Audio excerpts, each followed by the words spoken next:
Hello everybody, September 18th, 2023. We're going to take a look at Bitcoin's action and first what I said last week about it. We were seeing a temporary bull reprieve just went over that. We got that 24.9 area, which was close enough to that target area that I was looking for, and we were most likely entering wave 2 of C. Main resistance was up to 27K, although I said up to 27.4 is reasonable. We did hit 27.4 today.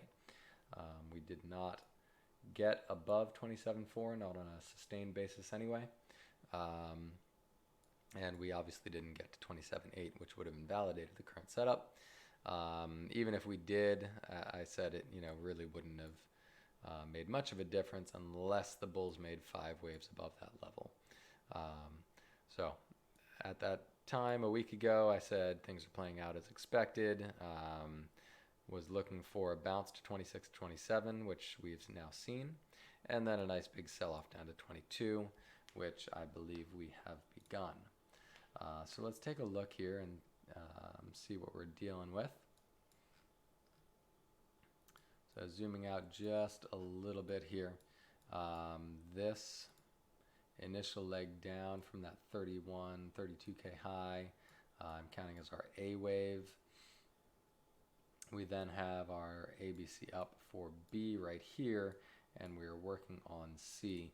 And this is in the bullish scenario, which may or may not be the case. This could crash more directly, harder as well. If it goes under 20K, then it's doing something other than this bull scenario, which again, I'm not convinced of the bull scenario, but I have it on here because it has been very choppy.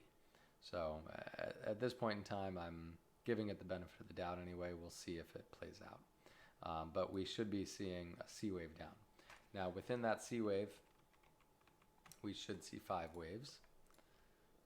So that should look like something like this. 1, 2, 3, 4, 5 to make that C wave down. And as I said, it looked like we were entering that wave 2 of C. That's what I meant by that. We've got our wave 2 of C now. It's a very nice wave 2, and we are likely going to go down into wave 3 now. All right, so let's zoom in a little bit more here, get a feel for where we are. This initial wave 1 had 5 waves down. This wave 2 turned into a WXY. We've got an ABC right here. There's our W. We've got our X wave right there, and then an ABC up for wave Y. I went ahead and picked up some nice shorts right around 27.3 earlier today on this pump because I figured all of this action was BS. So we've got our wave 2 in place.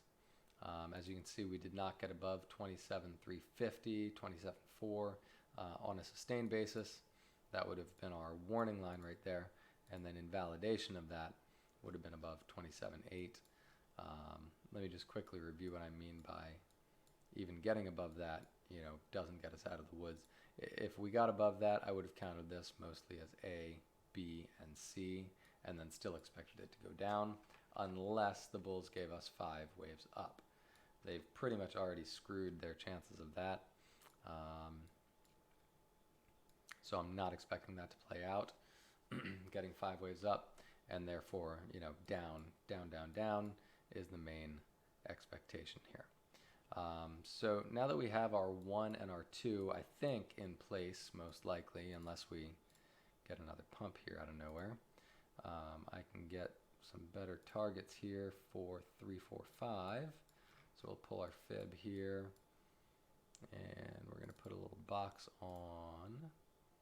Main target area for 3 is 22.5 to 23.150 right here. That is potential support zone for 3. It's always possible 3 extends a little bit. If it goes further, that's not out of the question. And then wave 4 main resistance area for now. This can change. If 3 goes a little deeper, that could change. But 4, potentially, bounce back up into the 24 to 25 region. And then a target for 5 right now, which again may change based on how deep 3 goes. But as of right now, the projection says 21.5 to 22K is a pretty reasonable assumption for that 5th wave down, which may end up making our C of Y of 2 of a large bullish diagonal. So again, not convinced of that bullish diagonal, but that's where we would want to see it go and hold that area. Finally, we're going to zoom in all the way down to the 5-minute chart and take a look at what's going on down here. So I have, very micro anyway, a potential 1, 2, 3. We're working on 4 and then a 5 down for the initial 5-wave move. So this is what we want to see happen. I'm going to get rid of this red box. We'll keep this one just to make things a little bit more clear, hopefully.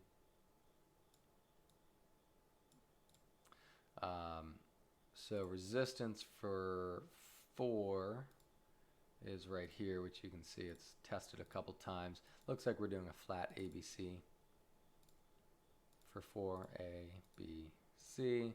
So we're probably going to revisit, somewhere near this little high that we got, 26.9, maybe 27K for this 4th wave. And then 5th wave target is down here, 26.3 to 26.4. So this is our very short-term target right here. So expectation in the short term is that we're going to remain below 27K, finish off this ABC, head down here. We're going to get another ABC up, potentially up towards 27K again. And then from there, we'll proceed downwards a little bit harder. So we may be stuck in sort of this sideways, choppy, bouncy area for a couple days, and that actually may line up pretty nicely with the FOMC meeting that we are expecting on Wednesday. And we'll see what the rate hike decision is, if they're going to hike rates or pause the interest rate hikes, and we'll go from there. But it may in fact line up pretty nicely, as I said. So maybe tomorrow we just go sideways, maybe we kind of dump going into FOMC, maybe we pump after FOMC but then get smacked back down. I don't know, I'm just, that's all conjecture right now, but I could see that happening as a potential possibility. And this is likely going to be, in the larger sense, then our first wave down, maybe to 25K, before getting a 2 and 3, right, and kind of filling in the 5 waves down of the larger wave 3. So there's our expectations then, very short term, probably looking at some chop here, kind of chopping between, let's just call it 26 and 27K, looks likely for a little bit, and then proceeding downwards from there and starting to hit the lower targets, and eventually looking for that 21.5 to 22K is the projection right now. All right, I think that sums it up. So I'll talk to you all again on Friday if we get action that warrants it. If not, if we're just stuck in chop for a while, I may not do a video again until we get some real action. But assuming there's something to say, I'll post another video on Friday. All right, everybody, have a good week, and I'll talk to you then.